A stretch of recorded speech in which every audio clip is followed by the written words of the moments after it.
안녕하세요. 한 주 동안 평안하셨습니까? 성경의 여인들 네 번째 시간입니다. 오늘은 여성의 눈으로 신약 성경 읽기 편, 예수님을 만난 여인들에 관해서 여러분들과 함께 나눠볼까 합니다. 먼저 당시 1세기 사회, 문화적 관습 등을 통해서 여성의 지위에 대해 한번 알아볼까 합니다. 전통적인 지중해 문화에서 가부장적 질서는 공적인 삶과 사적인 삶을 나누는 데 큰 영향을 미쳤으므로 남자들은 공적인 영역에 반대로 여자들은 사적인 영역, 곧 가정에 국한되어 그 역할을 수행하는 것이 일반적이었습니다. 이에 대해서 문화의 인류학자인 데이비드 코에스는요, 여성을 남성과 남성의 공적인 영역에서 분리하여 이처럼 보호받을 수 있는 영역으로 제한시킨 것은 성적인 순수함을 지킬 뿐만 아니라 공동체에서 이를 알리는 중요한 수단이 되었다라고 말했습니다. 지중해 거의 모든 고대 사회에서 여성의 위치는 매우 낮았던 것임을 알 수 있는데요. 예를 들면 헬라 사람들은 여성을 남편을 위해 자손을 낳아주거나 매춘부와 같은 성적인 기쁨을 주는 존재로 간주하기도 하였습니다. 또한 고대 로마에서의 여성도 아버지와 남편의 권위 아래 있었음을 역사는 말해주고 있습니다. 그럼에도 불구하고 로마의 여성들은 아테네와 같은 헬라 도시의 여성들보다 사람들 앞에 비교적 모습을 보일 수가 있었고 상업과 정치에서 좀 더 영향력을 발휘하였다고 합니다. 유대 사회에서 여성은 이와 유사한 혹은 이보다 약간 더 높은 지위를 누렸다고 할 수 있는데요. 중간사 시기 동안 좀 더 제한적인 태도로 인해서 구약의 평등주의적인 면이 가려졌다고 할 수 있습니다. 이로 인해서 고대의 가부장적 사회에서 주로 여성이 감당하였던 종속적인 역할은 분명하게 여성이 낮은 지위로 확고하게 되어버리는 결과가 되었다고 할 수 있습니다. 일부 유대 교사들은요, 여성이 세상의 죄와 죽음의 근원이라고 생각하였는데요. 그들은 여성은 남성보다 더 관능적이며 이성적이지 못하기 때문에 남성보다 열등하다고 가르쳤습니다. 때로 이들은 여자를 욥으로서 묘사하였는데요. 이러한 여자들 게임에 넘어갈까 두려워서 남자들은 여자들과의 사회적 접촉과 대화를 피했다고 합니다. 이스라엘 사람들은 율법을 들으라고 한 구약의 경고에도 불구하고 여성들은 아주 최소한의 종교적 교육을 받았으며 유대의 예배 안에서 그들의 역할 역시 제한될 수밖에 없었는데요. 헤롯의 성전에서 그들은 성전 안뜰에 들어갈 수가 없었습니다. 성전은 세 개의 뜰로 되어 있었는데 의식상 정결한 유대인들은 아내와 함께 첫 번째 뜰까지 들어갈 수 있었습니다. 이 첫 번째 뜰 안쪽으로 성전 뜰이 있었는데 이 뜰은 여자의 접근이 금지되었습니다. 또한 이 성전 뜰 안쪽으로 오직 제사장들만이 접근할 수 있었던 세 번째 뜰이 있었습니다. 회당에서조차 여성들은요, 일반적으로 능동적인 참여자가 아니라 수동적인 관망자 역할을 하였는데요. 이로 인해서 유대 남자들이 나를 여자로 창조하지 않으신 주께 찬양을 돌릴지어다 라고 기도하기를 배웠다는 것은 하나도 이상할 것이 없는 당연한 일일지도 모르겠습니다. 그럼에도 불구하고 여성의 처지가 한결같이 열등한 것은 아니었고 지역마다 달랐다는 것을 볼 수 있는데요. 알렉산드리아나 예루살렘과 같은 도시에서는 가정이 여성에게 유일하게 적절한 장소라는 생각에 따라 여성은 가정에 갇혀 살았습니다. 그러나 이와 대조적으로 팔레스타인 지방에 사는 여성들은요, 어느 정도 자유롭게 사람들이 많은 장소에서 돌아다녔다고 합니다. 그리고 일반적으로 로마 사회를 남자들이 지배하였음에도 불구하고요, 어떤 기혼녀들은 정치와 문화에 상당한 힘과 영향력을 미쳤다고 전해지고 있는데요. 이렇게 일부 여성들이 사회의 특정 분야에서 누렸던 자유가 복음의 진보에 공헌을 하였다고도 할 수 있습니다. 예수님 스스로도 여성들로부터 많은 지지를 받았다는 것을 누가복음 8장은 보여주고 있는데요. 또한 후에 루디아와 브리스길라와 같은 상인들이 몇몇 이방계에서 중요한 역할을 감당하였다는 것을 우리는 사도행전의 기록을 통해서 알 수 있습니다. 예수님의 남성성이 우리의 구원에 효력을 미칠까요? 말씀을 보겠습니다. 마태복음 1장 18절에서 20절 말씀입니다. 예수 그리스도의 나심은 이러하니라. 그의 어머니 마리아가 요셉과 약혼하고 동거하기 전에 성령으로 잉태된 것이 나타났더니 그의 남편 요셉은 의로운 사람이라 그를 드러내지 아니하고 가만히 끊고자 하여 이 일을 생각할 때 주의 사자가 현명하여 이르되 다윗의 자손 요셉아 내 아내 마리아 데려오기를 무서워하지 말라. 그에게 잉태된 자는 성령으로 된 것이라. 예수님은 남자 없이 성령으로 잉태된 여자의 후손입니다. 예수님의 무음성은 남자 없이 성령으로 잉태된 여자의 후손으로 흠 없으신 분이라는 데 있습니다. 그분은 인간이 당할 수 있는 모든 시험과 유혹을 다 받으셨음에도 죄가 하나도 없는 깨끗하고 완전한 인간이셨습니다. 그러므로 여자의 후손인 구원자 예수님을 남성성의 우월성을 담보하는 분으로 오용하거나 남용해서는 안 된다는 것을 말씀은 보여주고 있다고 생각합니다. 마태복음 1장 1절에서 17절 말씀은 예수님의 족보입니다. 우리는 이 예수님의 족보에 나오는 여인들의 이름에 대해서 주목해 볼까 합니다. 다말, 라합, 룻, 우리아의 아내, 마리아. 여기서 라합과 룻은 이방 여인들이었습니다. 또한 다말은 남편의 가게를 유지하기 위해 시아버지와 근친상간으로 베레스를 낳은 여인이고요. 모압 여성인 룻은 이방 여인으로 나오미의 하나님을 자신의 하나님으로 고백하고 그의 친척인 보아스와 결혼하였습니다.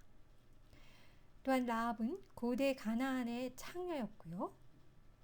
우리아의 아내 밧세바는 다윗이 그의 남편 우리아를 전쟁에서 죽게 한 후 동침하여 솔로몬을 출산했습니다. 이렇게 예수님의 족보에 죄와 흠의 결과로 태어난 이들과 여인의 이름이 나열되고 있는데요. 이 예수님의 족보가 우리에게 알려주는 교훈은 무엇일까요?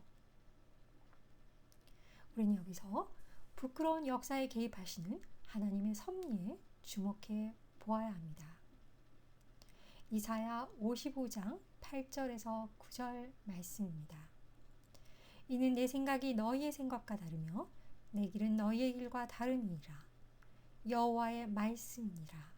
이는 하늘이 땅보다 높음 같이 내 길은 너희의 길보다 높으며 내 생각은 너희의 생각보다 높음이니라. 우리는 예수 그리스도의 족보에서 예수 안에서 남성과 여성이, 유대인과 이방인이, 그리고 거룩한 무리와 죄인이 함께 구원받는 하나님의 백성이요 하나라는 놀라운 복음 선포를 우리에게 가르쳐 준다고 할 수 있습니다. 사복음서에는요, 남성 제자들에 의해서 예수님의 생애와 지상사역, 선포하신 말씀들이 기록되어 있습니다. 그러나 예수님의 성장을 지켜본 마리아와 우물가의 사마리아 여인이라든지 또 부활을 목격한 여인들의 증언은요, 남성 제자들이 없었을 때 일어난 사건으로 복음서에 기록되고 있습니다. 온 세상의 주님이시요 그리스도이신 예수님을 만나 그분의 생애와 지상사역의 목격자로서 예수님을 전한 여성에 대해 아는 것도 그리스도의 복음을 이해하고 실천하는 데 대단한 의미가 있다고 생각합니다. 복음서를 기록한 것도 중요하지만 주님을 만나 주님이 어떤 분인지 알려준 최초의 전달자도 중요하기 때문입니다. 예수님의 성육신과 유아기, 유년기, 청소년기, 청년 시절의 생애를 목격한 증인으로서 그 시절의 이야기를 전해줄 수 있는 사람은 예수님의 어머니 마리아일 것입니다.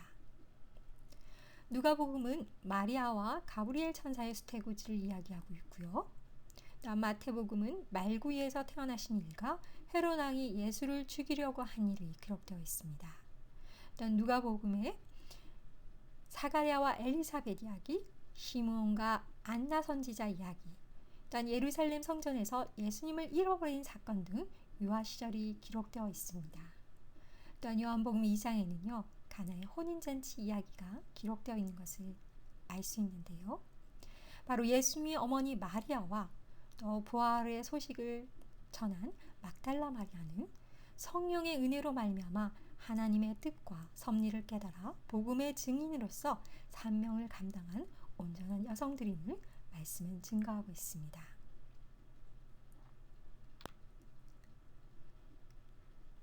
예수님의 여성관에 대해서 살펴보려고 하는데요.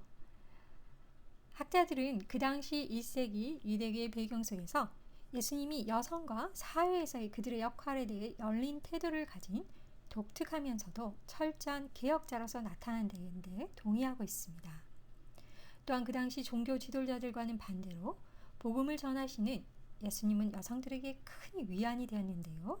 갈릴리로부터 로마에 이르기까지 예수님의 메시지는 신선한 바람으로 1세기에 온 세계를 변화시켰다고 할 수 있습니다.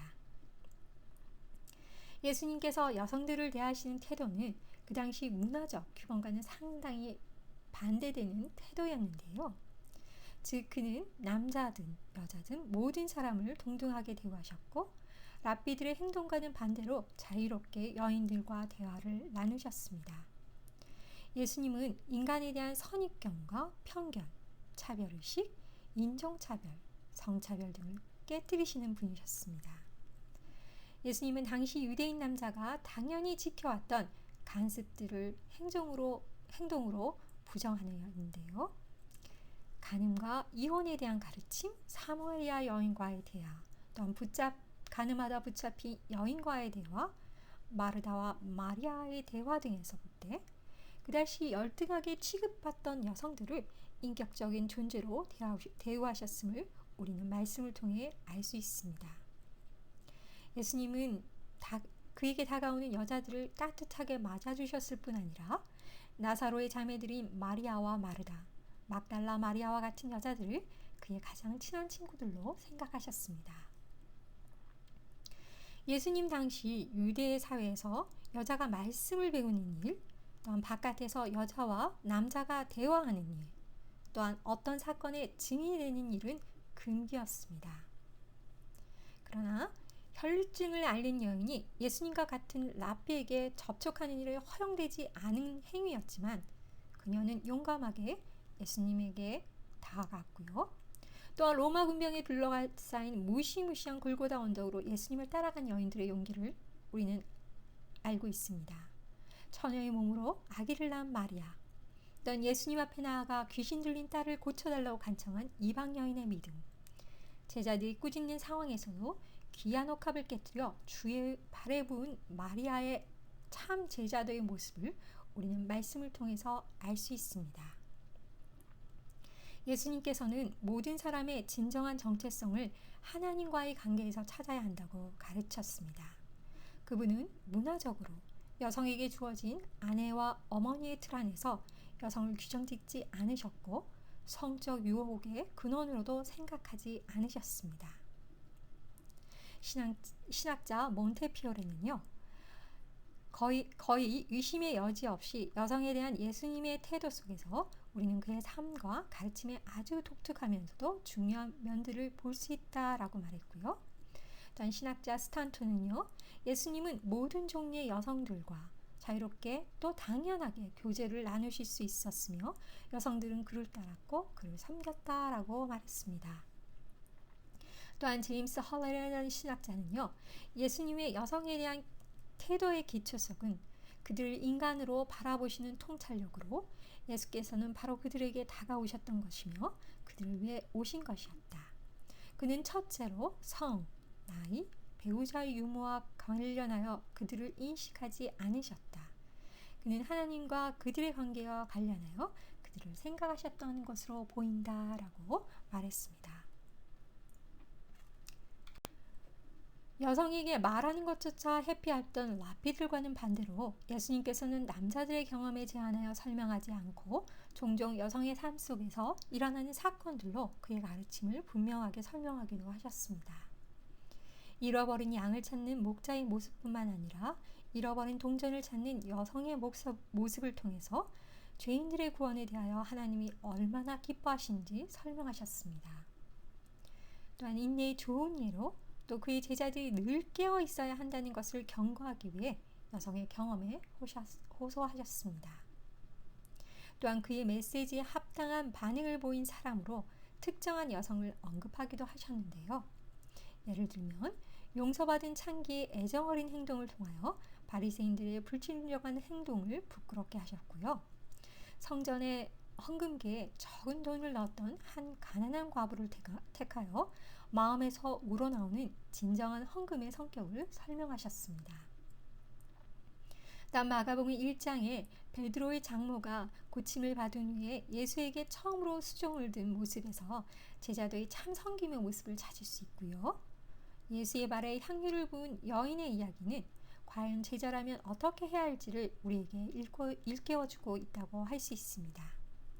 여인은 울며 눈물로 그 발을 적시고 자기 머리털로 닦고 그 발에 입 맞추고 향유를 부었다라고 성경은 말하고 있습니다. 이 얼마나 지극한 행동입니까? 이러한 행동을 보고서 바리새인들은 죄인 논쟁을 불러일으켰지만 도리어 예수님께서는 그의 많은 죄가 사하여졌도다. 이는 그의 사랑함이 많은지라. 사함을 받은 일이 적은 자는 적게 사랑하느니라 라고 대답함으로써 이 여인의 제자도를 아주 값진 것으로 인정해 주었습니다. 또한 혈루증 걸린 여인은 그 여인이 가지고 있는 귀한 믿음을 강조함으로써 제자도의 신앙적 성경을 제시해 주고 있는 것을 알 수 있습니다. 누가복음 8장에서는요. 예수님의 지상사역에 남성 제자들만 동행한 것이 아니라 여성 제자들도 동참하였다는 사실을 증거하고 있습니다. 누가복음 8장 1절에서 12제자에 관한 언급 이후에 2절과 3절에서 예수의 주위에 있었던 여인들의 명단을 열거하면서 그들이 단순히 여행에 동행한 것이 아니라 그들의 소유로 주님과 제자들을 섬겼다는 것을 기록하고 있습니다. 이로써 주님과 제자들이 일상생활에 필요한 쓸 것에 대한 염려 없이 전도사역에 몰두할 수 있게 되었다는 사실은 당시 여성들의 역할이 예수의 공생에 얼마나 큰 영향을 끼쳤는지를 추측할 수 있게 합니다. 여기서 섬긴다는 단어인 디아코네오는요. 제자도의 가장 핵심적인 단어인데요.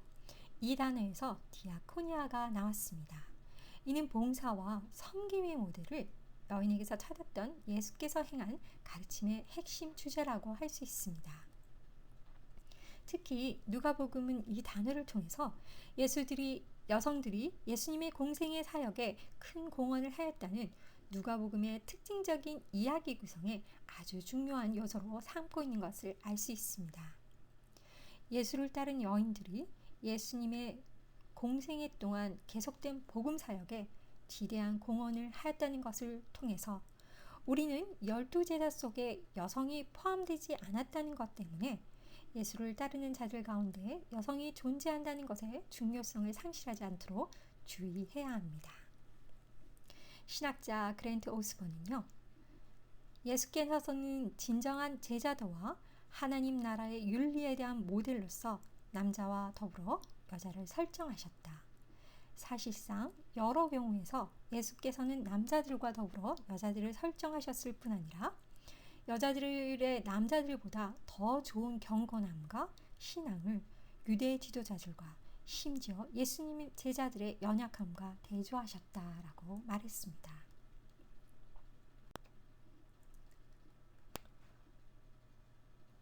여러분들은 사복음서에 등장하는 여인들을 얼마나 알고 계신가요? 한번 생각해 볼까요? 예수님의 어머니 마리아, 막달라 마리아, 베다니의 마리아, 요셉의 어머니 마리아, 마르다, 살로메, 요한나, 수산나, 엘리사벳, 안나, 등이 그은 여인, 가나안 여인, 가늠한 여인, 사마리아 여인, 시몬의 장모, 헝금한 과부, 하열한 여인, 야이로의 딸, 나인성의 과부. 자, 이렇게 이 중에 여러분들은 얼마나 많은 이야기들을 알고 계신가요? 오늘은 여러분들과 예수님을 만나 은혜와 긍휼, 자비와 사랑을 체험했던 여인들의 아름다운 이야기 속으로 들어가 볼까 하는데요. 자, 그럼 저와 함께 그 주인공들을 만나보실까요? 첫 번째 만날 주인공은요, 바로 한계에 도전한 가나안 여인입니다. 마태복음 15장 21절에서 28절 말씀인데요. 예수께서 거기서 나가사 두로와 시돈 지방으로 들어가시니 가나안 여자 하나가 그 지경에서 나와서 소리질러 이르되 주 다윗의 자손이여 나를 불쌍히 여기소서 내 딸이 흉악하게 귀신 들렸나이다 라고 간구합니다. 그러나 그 여인의 간구에 예수님께서는 이렇게 대답하십니다. 15장 24절 말씀입니다. 예수께서 대답하여 이르시되 나는 이스라엘의 집에 잃어버린 양 외에는 다른 데로 보내심을 받지 아니하였노라. 예수님의 말씀은 여인으로 하여금 자신이 유대인이 아닌 이방인이라는 한계를 충분히 느끼게 하는 말씀입니다. 그러나 여인은 절망하지 않고 주여 저를 도우소서라고 간청합니다. 이에 대하여 예수님은 다시 자녀의 떡을 취하여 개들에게 던짐이 마땅하지 아니하노라 라는 굴욕적인 말씀으로 그 여인에게 대답하고 있음을 보여줍니다. 그러나 여인은 주여 올소이다마는 개들도 제 주인의 상에서 떨어지는 부스러기를 먹나이다 라는 포기할 줄 모르는 믿음을 보여주고 있습니다.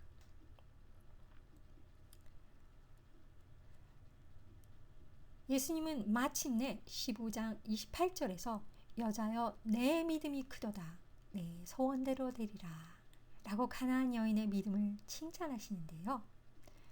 바로 주님이 가나안 여인을 개로 취급하신 이 사건은요, 한계없는 믿음을 보여주기 위한 히든카드였음을 우리는 알 수 있습니다. 주님께서 칭찬하신 이 여인의 큰 믿음이라는 것은 무엇일까요? 한번 정리해 볼까요? 우선 예수님은 가나안 여인을 만나러 의도적으로 두로와 시돈 지방으로 가셨음을 보여줍니다.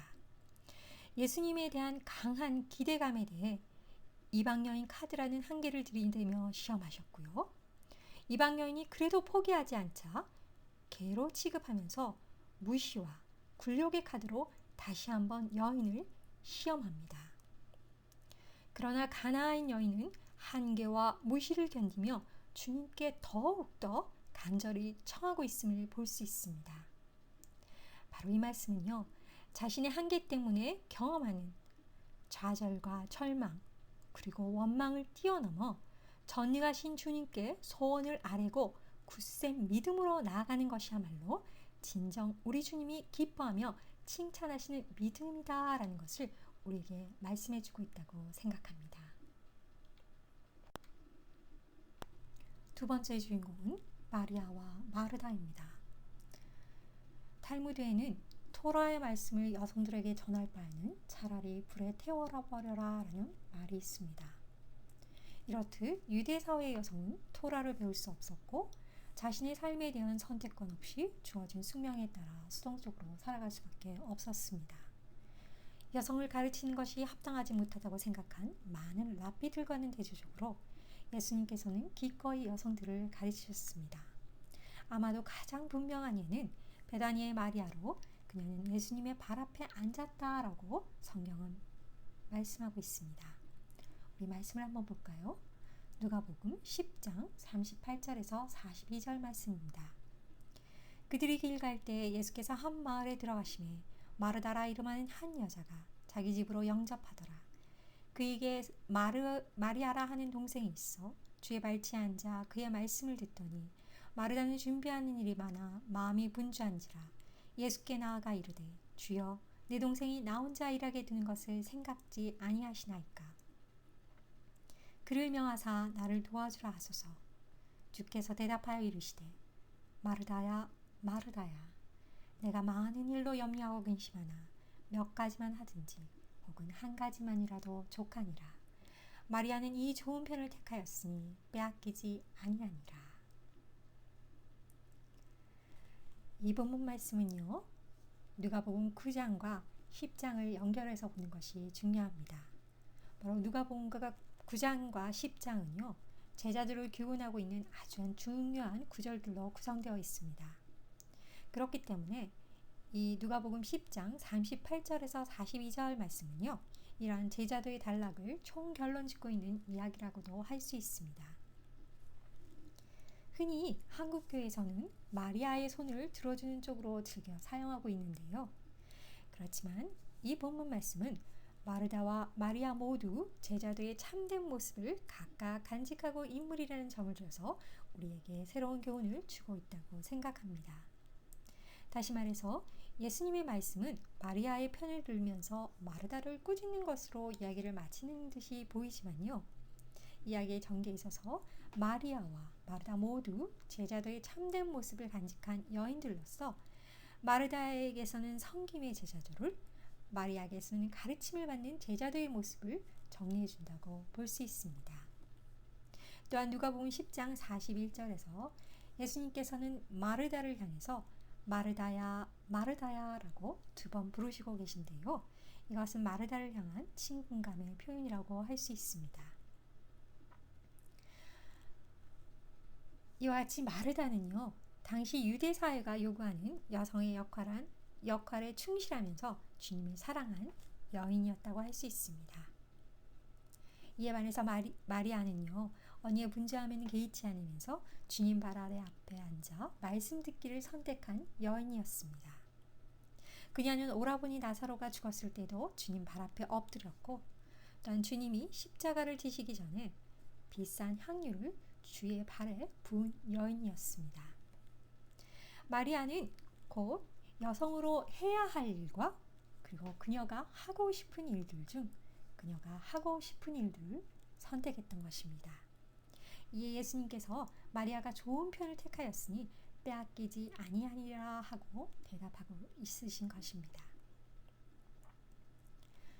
마리아는 주님의 발 아래 앉아 과연 무슨 말씀을 들었을까요? 주님으로부터 들은 말씀은 그녀가 비싼 향유를 예수의 발에 부어 장사를 준비한 행동과 깊은 관련이 있을 거라고 생각합니다. 복음서 저자는 이 마리아의 향유 사건을 통해서요, 마리아가 예수님의 메시아 직분의 진정한 성격을 이해하였다라는 것을 암시하고 있는데요.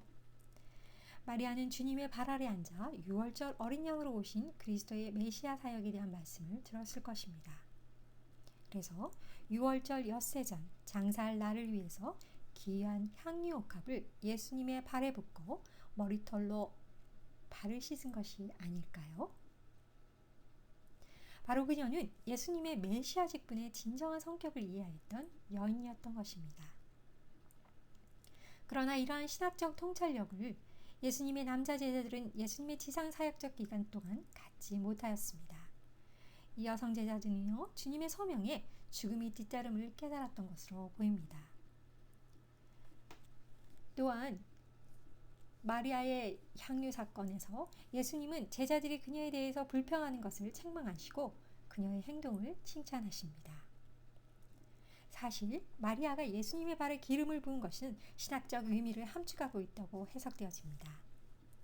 예수님을 통해 드러나는 참다운 왕의 모습, 그것은 바로 봉사인데요. 마리아는 이것을 참으로 인식하고 있었기 때문에 예수님 발에 기름을 부음으로 그 사건을 통해서 마리아는 봉사와 왕권이라는 두 가지 주제를 드러냈다고 해석합니다. 그녀는 사랑의 봉사로서 예수의 왕권의 참다운 본질을 증언하였다고 할 수 있습니다. 비싼 향유를 가난한 자에게 주지 않는다고 책망한 제자들을 향해서 주님께서는 이렇게 말씀하십니다. 너희가 어찌하여 이 여자를 괴롭게 하느냐? 그가 내게 좋은 일을 하였느니라. 내가 진실로 너희에게 이르노니 온 천하에 어디서든지 복음이 전파되는 곳에서는 이 여자가 행한 일도 말하여 그를 기억하리라.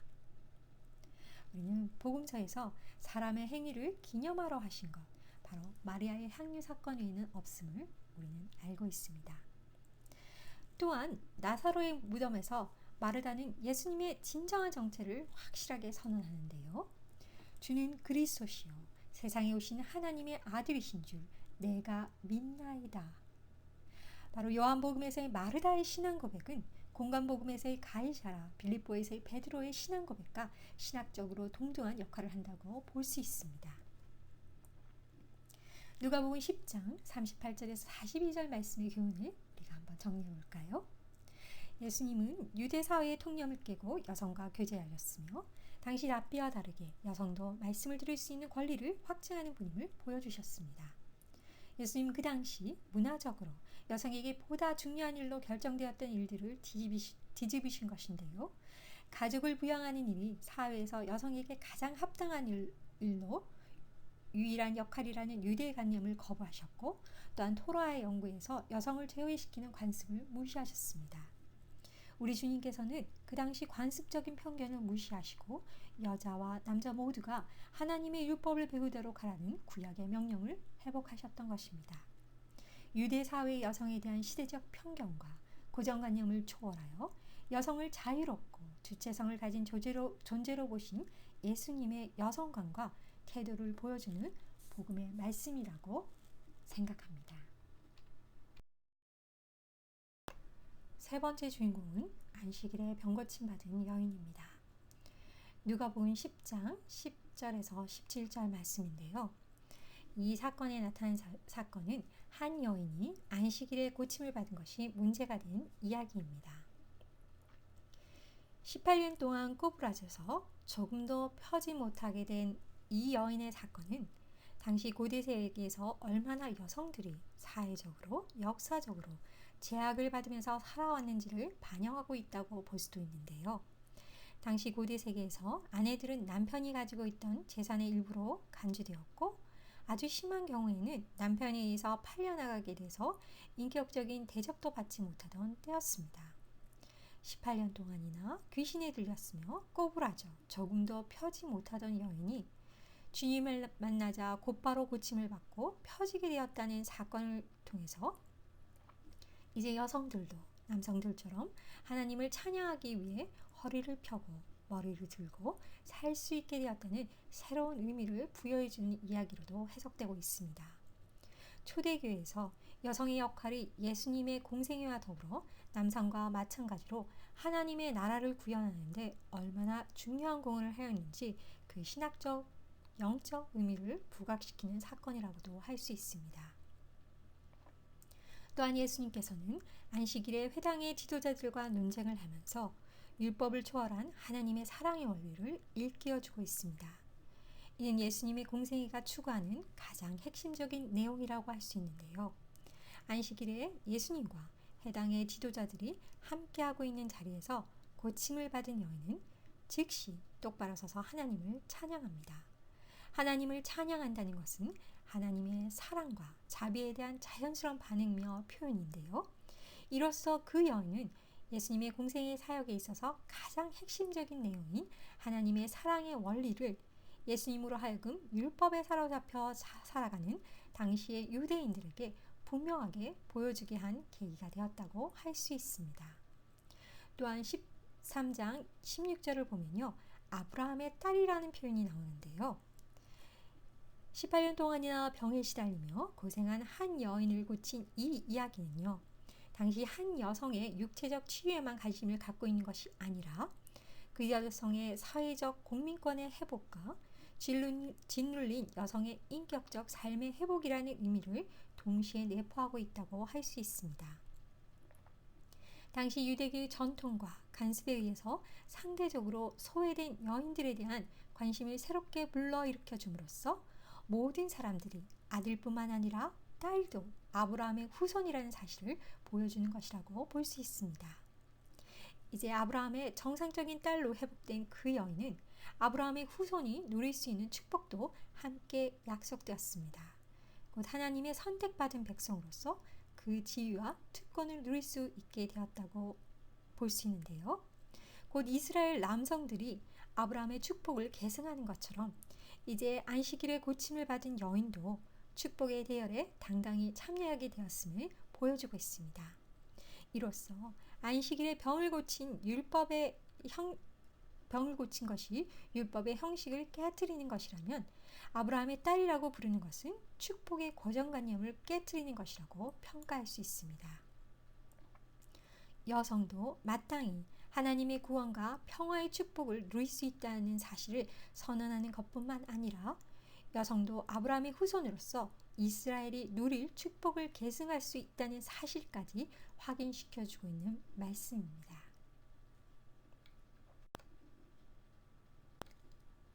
네 번째 주인공은 바로 우물가에서 예수님을 만난 사마리아 여인의 이야기입니다. 최고의 교사로서 예수님은 그의 제자들의 영적인 발전에 관심을 기울이셨는데요.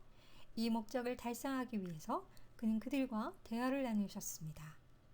또한 복음서 저자들은요, 우리 주님께서 그러한 신학적 논의에 여성을 자발적으로 포함시키셨음을 언급하고 있는데요. 이름도 거론되지 않은 한 여인은 요한복음 안의 여성의 이야기 중 가장 긴 자리를 차지하고 있고, 예수님의 이야기에 단지 몇 번 이야기하는 단역이 아닌 예수와 함께 주인공의 역할을 하고 있습니다. 이 여인은 제자들도 미처 깨닫지 못했던 복음의 메시지를 듣게 되었고, 또한 이 여인의 이야기를 통해서 우리 또한 예수님의 가르침을 생각해 보려고 합니다. 자, 그럼 이야기 속으로 한번 들어가 볼까요?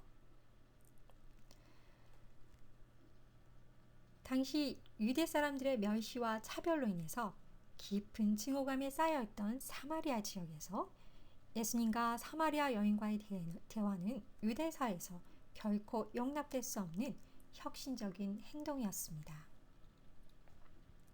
유대 전통에서는요, 여성을 사악하도 여겨서 순진한 남성이 그 꾀임에 넘어가지 않도록 여성을 만날 기회를 제한했고요. 집 밖에서는 아예 대화하지 못하도록 가르쳤고, 또한 유대인 남성이 여성과 대화하는 일은 매우 부정한 일로 여겨졌는데요. 탈무드에는 여자들과 많이 대화하지 말라, 그러면 결국엔 부정하게 될 것이다 라고 말하고 있습니다. 요한복음 4장 27절에도요. 이때 제자들이 돌아와서 예수께서 여자와 말씀하신 것을 이상히 여겼으나 무엇을 구하시나이까? 어찌하여 그와 말씀하시나이까? 묻는 자가 없더라 라는 말씀을 통해서 당시 유대 남자가 집 밖에서 여자와 대화하는 것이 얼마나 이상한 일이었는지를 충분히 가늠할 수 있게 하는 구절이라고 할 수 있습니다. 또한 요한복음의 저자는요, 예수님의 제자들이 이에 어떻게 반응하였는가를 기록함으로써 예수님이 문화적 간섭에서 벗어난 그 사건의 독특하고 급진적인 성격을 강조하고 있다고 할 수 있는데요. 사마리아 여인과 제자들도 당시의 관습들을 의식하고 있는 이 상황에서 예수님은 사마리아인과, 그것도 모자라 사마리아의 여인과 함께 밖에서 이야기를 하고 있는 것은요, 예수님이 사마리아 여인과의 대화를 통해 당시 유대사회의 여성에 대한 고정관념을 깬 하나님의 현현 사건이라고 또 말할 수 있을 것입니다. 여기 4장 27절에서 보이는 이상히 여겼다의 헬라어 동사 원형인 다우마저는요, 놀라다, 이상히 여기다 라는 뜻으로요, 대부분 예수님의 이적과 기사를 통해 하나님의 현현하심을 드러내실 때 사용되었던 단어인데요. 예수님의 여인과 대화하는 것을 보고 깜짝 놀랐으나 감히 묻지 못했던 제자들의 반응은요, 주님께서 바람과 바다를 잔잔케 했던 기적과 말 못하는 귀신을 내쫓은 초자연적 역사를 보고 놀란 반응과 유사하다고 할 수 있습니다. 자, 우리는 여기서 사마리아 여인에 대한 잘못된 오해와 편견을 짚고 넘어가려고 합니다. 4장 18절을 보면요, 너에게 남편 5이 있었고 지금 있는 자도 내 남편이 아니니 내 말이 참되다라는 이 구절로 인해서 이 본문의 사마리아 여인은 오랫동안 남자를 여러 명 바꾸어온 방탕한 생활을 했던 부독한 여인으로 오해하고 낙인 찍혀왔습니다. 그러나 당시 사회는요, 여자는 남편을 버릴 권리가 전혀 없었습니다. 남자들만이 여자들을 마음대로 사고 팔며 또 말도 안 되는 이유를 붙여 합법적으로 아내에게 이혼장을 주고 내어버린 후 다른 여자를 취할 수도 있었는데요. 이러한 부당한 법 체제 아래서 사마리아 여인은 사회, 문화적 간섭의 희생자였을 것입니다. 그렇기 때문에 이웃들을 회피하며 외롭고 고독한 삶을 살아가는 불행한 여인이었다는 것을 또한 우리는 추측해 볼 수 있는데요. 이에 예수는 이 여인의 고통스러운 삶을 꿰뚫어 보았고 자신의 삶을 꿰뚫어 보는 예수를 직면하게 된 여인은 예수님을 선지자로 고백하게 이릅니다. 요한복음 4장에서 남편이 5번 이상 바뀌었을 정도로 기묘한 인생을 산 이 여인과의 대화는요, 단순한 대화가 아니고 신학적인 대화였음을 알 수 있는데요. 예수님이 사마리아 여인과 나눈 대화는 예수님의 제자들과도 나누지 않았던 영생, 예배, 메시아와 같은 신학적인 수준 높은 대화였습니다. 이 여인은 예수님의 말을 간혹 오해하기도 했지만 자신의 주장을 훌륭히 제지하는 대범함도 보여주고 있는데요. 그녀는 총명한 여인으로 예수와의 대화 속에서 예수님께서 그리스도라는 사실을 간파할 정도였습니다. 지금까지 복음서에서 예수의 제자들은 예수님의 말을 알아듣지 못하고 오해하는 것에 비교한다면 이 여인은 확실히 총기가 있는 여인임을 우리는 알 수 있습니다. 게다가 요한복음 3장에서 예수님의 거듭남에 대한 이야기를 듣고도 알아듣지 못했던 바리새인이요 당시 유대인 지도자인 니고데모와 비교한다면 이 여인의 총명함은 더욱 빛을 발한다고 할 수 있습니다. 또한 그녀는 예수님과의 대화를 통해 점차적으로 예수님의 정체를 알아가고 또한 인식이 갈 때마다 그에 따른 반응을 즉각적으로 보여주고 있는데요. 그녀는 이렇게 고백합니다. 주여, 이런 물을 내게 주소서. 주여, 내가 보니 선지자로소이다. 이는 그리스도가 아니냐.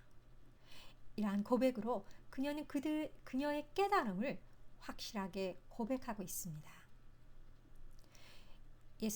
예수님은 사마리아 여인의 대화를 통해서 남자를 구분하고 또한 유대인과 사마리아인을 구분했던 사회적, 종교적인 장벽들을 제거하셨습니다.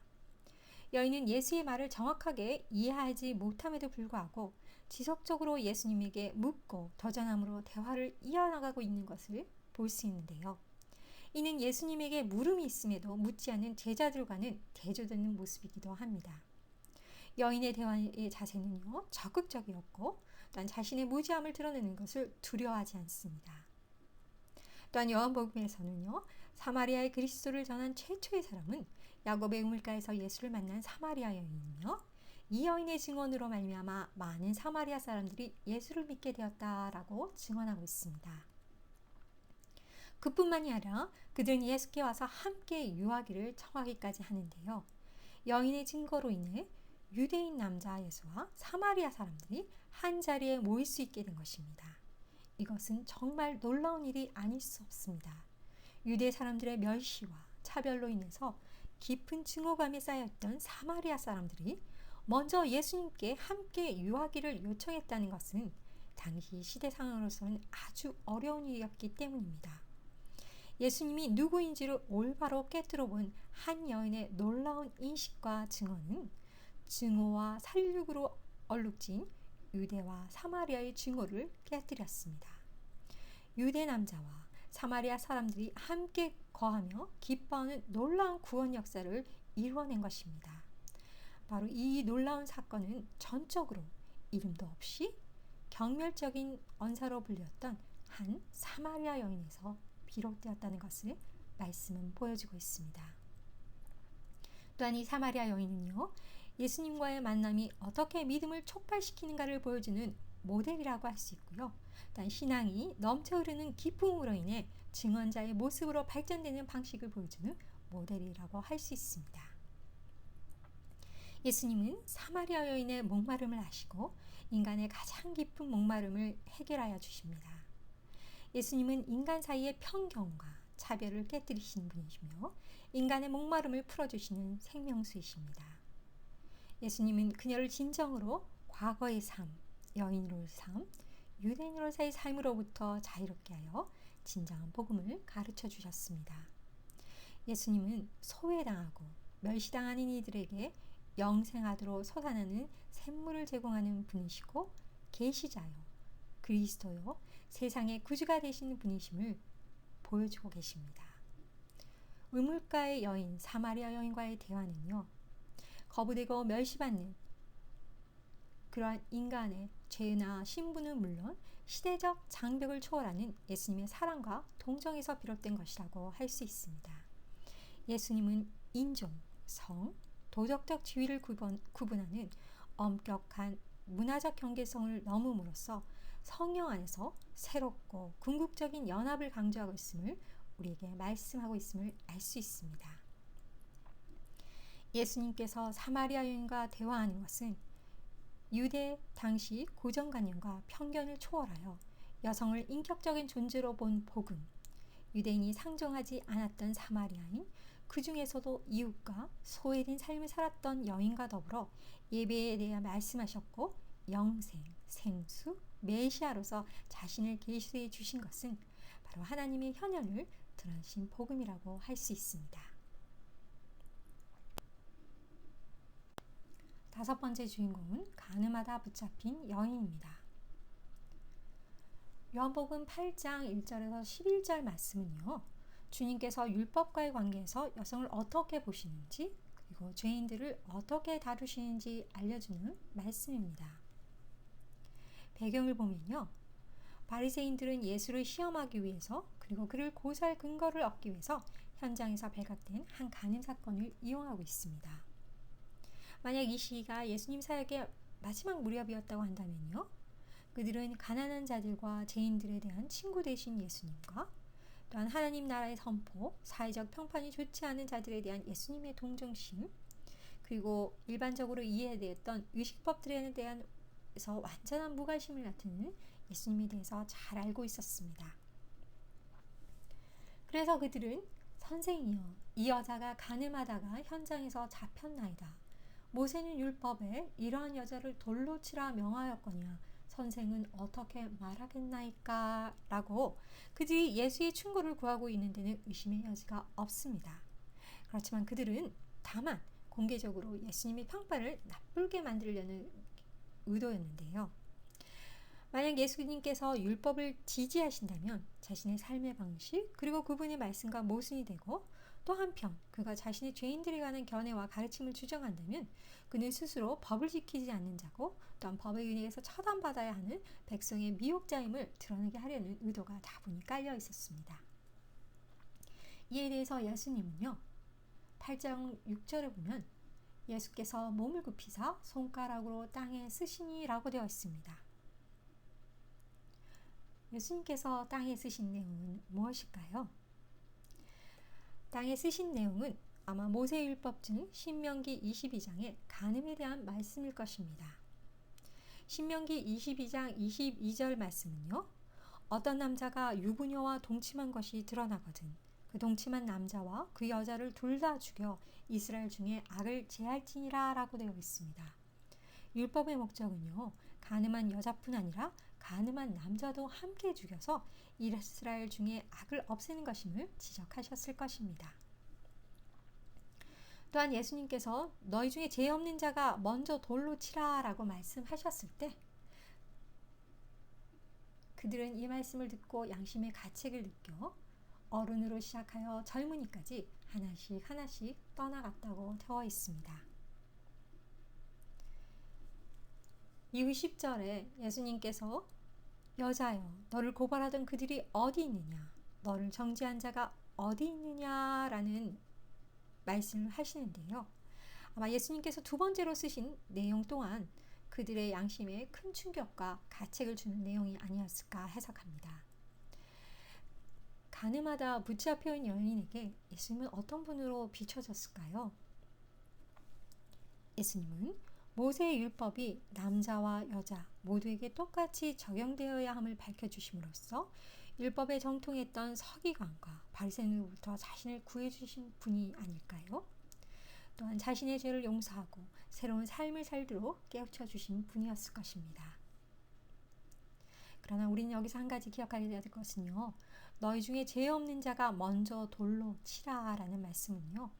오직 죄가 하나도 없으신 예수님만이 하실 수 있는 말씀으로서 약자와 피해자를 가해자와 강자에게 보호하기 위해 주님만이 하실 수 있는 말씀임을 우리는 또 주목해 보아야 합니다. 나도 너를 정죄하지 아니하노니 라는 해방의 선언은요. 하나님에 의해 부여된 권위를 지닌 구원자 되신 분에게서 나온 그녀에 대한 하나님의 자비의 말씀을 알 수 있습니다. 주님의 나도 너를 정죄하지 아니하노니 라는 말씀은요. 하나님의 이름으로 하는 용서의 선언으로 여겨져야 합니다. 그러나 그것이 다가 아니라 예수님께서는 그녀가 재판받게 된 이유나 하나님께 대항하는 다른 도전 행위 아니라 다시는 죄를 범하지 말라라는 또 하나의 진술을 덧붙입니다. 바로 이것은요. 하나님께서 베푸시는 자비는 하나님께 생명을 요구하는데 이것은 용서의 은혜가 성령에 의한 새 삶의 은혜를 수반한다는 점을 분명히 알려주고 있습니다. 하나님 나라의 삶은 살아계신 하나님 나라를 위한 것임을 이 말씀 또한 우리에게 가르쳐주고 있습니다.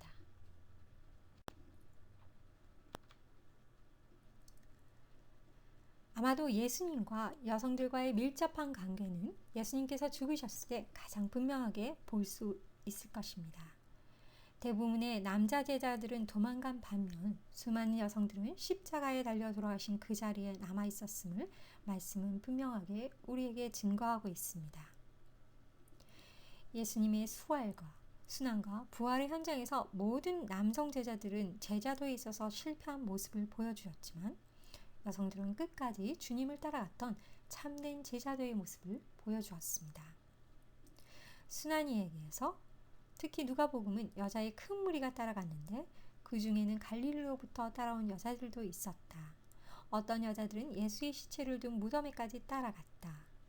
이렇게 복음서 저자들이 보건대 이 일로 인해서 여자들은 그 사건의 가장 중요한 증인이 되었던 것이라고 증언하고 있고요. 누가복음은 무덤을 찾은 여인들의 명단까지 소상하게 밝혀주고 있습니다. 도널드 구스리라는 신학자는요. 그리스도의 부활은 교회의 설립을 촉진시키는 결정적인 사건이었다라고 이야기하고 있는데요. 여인들은 예수님의 매장을 보았고 안식일이 지난 후 매장의식을 완전하게 행하고자 일요일에 무덤으로 갔습니다. 무덤으로 가는 위험을 무릅썼기 때문에 이 여성들은 빈 무덤이라는 것을 알았을 뿐만 아니라 주님의 부활의 기쁜 소식을 들은 첫 번째 사람들이 되었습니다. 요한복음 20장 10절에서 18절 말씀은 부활하신 주님이 막달라 마리에게 처음으로 분명히 나타나셨음을 보여주고 있습니다. 예수님의 부활을 처음으로 목격하여 부활의 소식을 제자에게 알리고 그 깊은 의미를 깨우치게 하라고 위탁받은 사람은 바로 여성인 막달라 마리였음을 성경은 분명히 증거하고 있습니다. 당시 유대사에서 여성은 증인이 될 수 없던 존재였는데요. 신적인 권위를 부여한 12제자들을 제쳐두고 어째서 증인으로서 아무 효력을 미치지 못하는 여성, 더군다나 7 귀신 들렸을 정도로 비참한 삶을 살았던 막달라 마리아에게 나타나셨을까요? 어떤 학자들은 여성이 부활의 첫 증인이라는 사실에 동의하면서 여성들이 주님께 보여준 사랑과 충성에 대한 주님의 보답이라고 해석하기도 하고요. 또 어떤 이는 사복음서에서 부활의 첫 증인이 막달라 마리아로 되어 있지만 기독교 전통으로 볼 때 수제자였던 베드로를 부활의 첫 증인으로 간주한다라고 이야기하기도 합니다. 에드워드 슈바이저 박사는요. 이에 대해서 일반적으로 아주 멸시받는 위치에 있었던 바로 그 사람들, 여인들이 이 경우에 있어서는 제자들보다 좀 더 참을성 있는 모습을 보여주었다. 이러한 모습은 예수와의 교제 속에서 여성들의 새로운 위치를 나타내 주는 것이다 라고 말했는데요. 왜 주님은 그 당시 하찮은 존재이며 증인도 될 수 없던 여성들을 우주적이고 종말적인 그리스도의 첫 증인으로 세우셨을까요? 그리고 왜 막달라 마리아를 오히려 신적 권위를 지닌 12제자들에게 부활을 전하는 전달자로 삼으셨을까요? 이에 대해서 강옥숙 박사님은 십자가의 증인이 되지 못한 자를 부활의 증인으로 세울 수 없었다라고 이야기하고 있는데요. 부활의 첫 증인을 여성으로 세우신 분은 온 세상의 구주이신 주님이십니다. 제자들은 모두 예수님을 버리고 도망갔지만 여인들은 주님을 끝까지 따라가 십자가의 증인이 되었습니다. 부활한 주님은 십자가의 증인이 되지 못한 자를 부활의 첫 증인으로 삼으실 수 없었던 것입니다. 그러므로 막달라 마리아를 제자들에게 보내어 부활 소식을 전하는 전달자로 세우신 것이 아닐까요? 복음서 저자들은 여성들이 부활의 복된 소식을 선포하라는 명령을 처음 받은 자들이었으며 또 그들이 그 명령에 순종하였음에 동의하고 있습니다.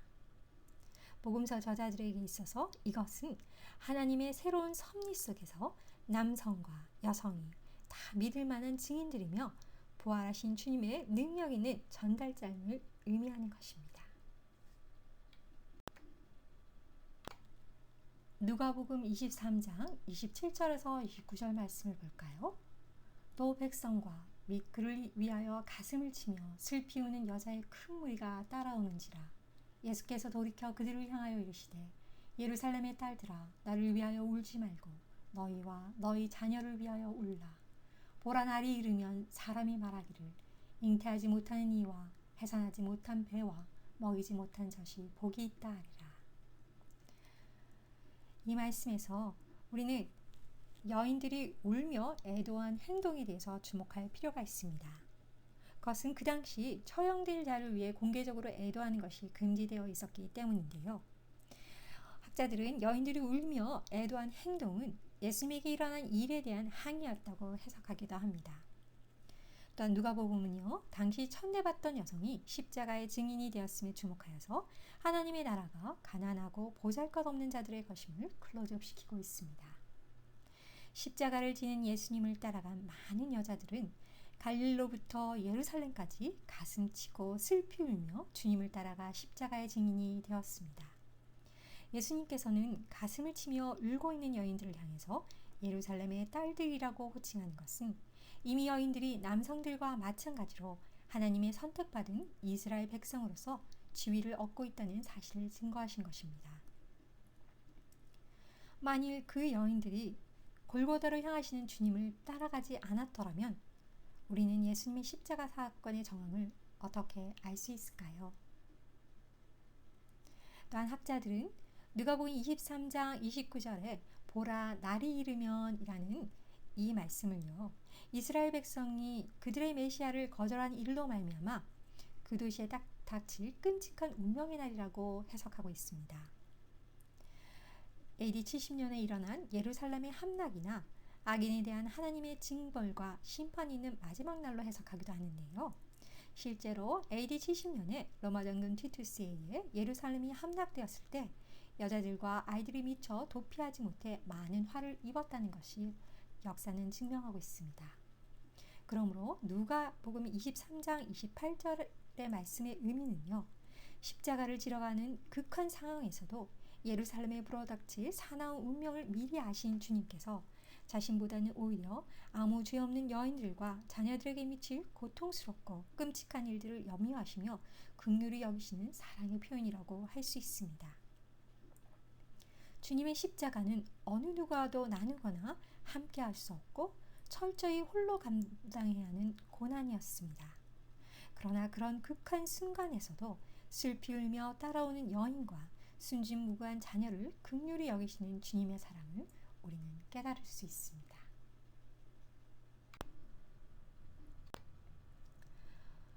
마가복음 16장 9절에서 14절 말씀에는요, 부활하신 주님께서 막달라 마리아를 비롯한 여인들이 전한 말을 듣고도 믿지 않은 제자들을 향하여 믿음 없음과 마음이 완악함을 꾸짖으시는 말씀이 나오고 있습니다. 여기서 완악하다라는 말은요, 구약 성경에서 애굽 왕 바로에 대해 마음이 강팍하다고 지적할 때 사용되어 하나님께 대한 거역과 불신앙을 표현했던 단어인데요. 예수님이 이혼에 관한 말씀에서 모세가 이혼을 허락한 까닭은 남편 마음의 완악함 때문이라고 할 때도 이 단어를 사용하셨습니다. 모세 당시는 이혼이 전적으로 남편의 의사에 좌우되던 시대였기에 예수님은 아내를 무시하며 함부로 취하고 버리는 남편의 완악함을 비판하신 것이지요. 바로 부활하신 주님께서 제자들에게 믿음이 없다고 꾸짖으신 이유는 그들의 마음의 완악함 때문이었습니다. 주님은 십자가와 부활의 첫 증인과 전달자로서 쓰임받는 여성들을 무시하는 사도들을 꾸짖으셨고요. 주님의 부활을 믿는 신앙에 남성적 우월감과 편견이 큰 장애가 된다는 것을 깨우쳐 주신 것입니다. 11사도에게 마음이 완악하다고 꾸짖으신 일이 주님의 부활 이후라는 점에서 주목해 보아야 되는데요. 부활의 증인이 여성이든 남성이든 성을 불문하고 주님의 부활을 목격한 자의 말을 믿지 않는 것이 불신앙이라는 것을 확정하신 것입니다. 이에 대해서 신학자 그랜트 오스번은요, 예수님의 사역에 있어서 여성에게 능동적 역할을 부여함으로써 여성의 위치에 관한 유대인의 견해를 뒤집어 놓았다. 더구나 그는 여성을 택하셔서 그들을 부활의 모습을 처음으로 받아들인 자들로 삼으셨다. 여성은 다가올 세대의 첫 대사들이었다. 그러므로 그들은 다른 사람들을 예수께로 부르기 위하여 예수를 뒤따르던 자들 내에 남은 자의 역할을 감당하였다라고 말했습니다. 자, 오늘 우리는 여성의 눈으로 신약 읽기 편에서 예수님을 만난 여인들을 만나보았습니다. 정리를 한번 해볼까요? 예수님을 믿는 여성은 도전적인 여성이었습니다. 복음서에서 예수님을 만난 여인들은요, 환경이나 여건에 굴하지 않는 도전과 용기를 보여주고 있습니다.